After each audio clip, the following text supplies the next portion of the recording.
Бигиджон Исмаилов уже сейчас работает водителем маршрутки. Из России, где, по его словам, его держали в рабстве, на свиноферме, он вернулся всего неделю назад. Бигиджон рассказывает, что в организации, которая занимается трудоустройством мигрантов из Таджикистана, пообещали хорошую работу. 8-часовой рабочий день, 32 тысячи рублей в месяц зарплаты, это около $500, бесплатное питание и медицинское обслуживание. За 3 месяца работы он не получил ни копейки. Якобы работодатели заявили, что все это время он отрабатывал расходы фирмы на авиабилет и оформление бумаг. Только после того, как Исмаилов все вернул, ему отдали паспорт и отпустили, говорит мужчина.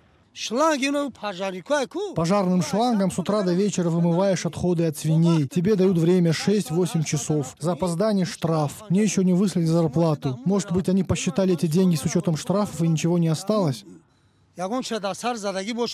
Работать, по словам Бигиджона, приходилось по 13-16 часов в сутки. Из-за усталости работники теряли внимательность и получали травмы, но их никто не лечил.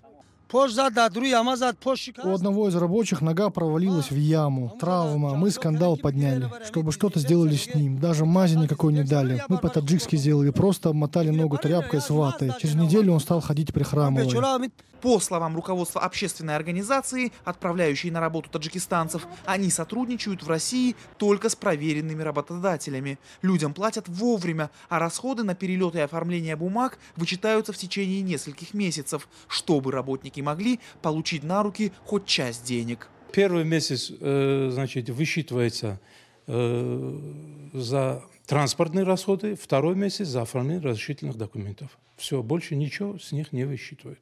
И в последующие месяцы единственное, что заработная плата высчитывается патент. Это составляет в районе 3650 рублей. С заявлениями Бигиджона другие мигранты не согласны. Рахмедин отправил на ту же свиноферму уже 8 членов своей семьи. Правда, мужчина признается, что условия труда тяжелые.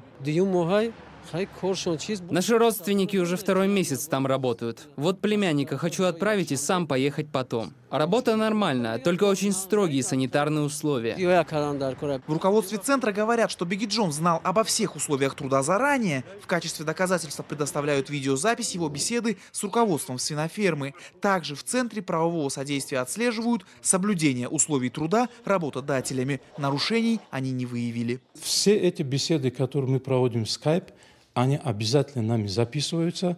Для чего это делается? Для того, чтобы, во-первых, чтобы у нас был предметный разговор в случае неисполнения определенных условий с работодателем Российской Федерации и аналогично с нашими мигрантами, которые также, если не будут соблюдать те условия и требования, которые были заявлены им первоначально.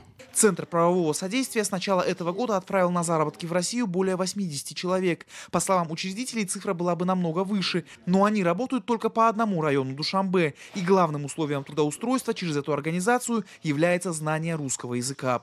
Анушервон Арипов, Насим Исамов. Настоящее время, Азия.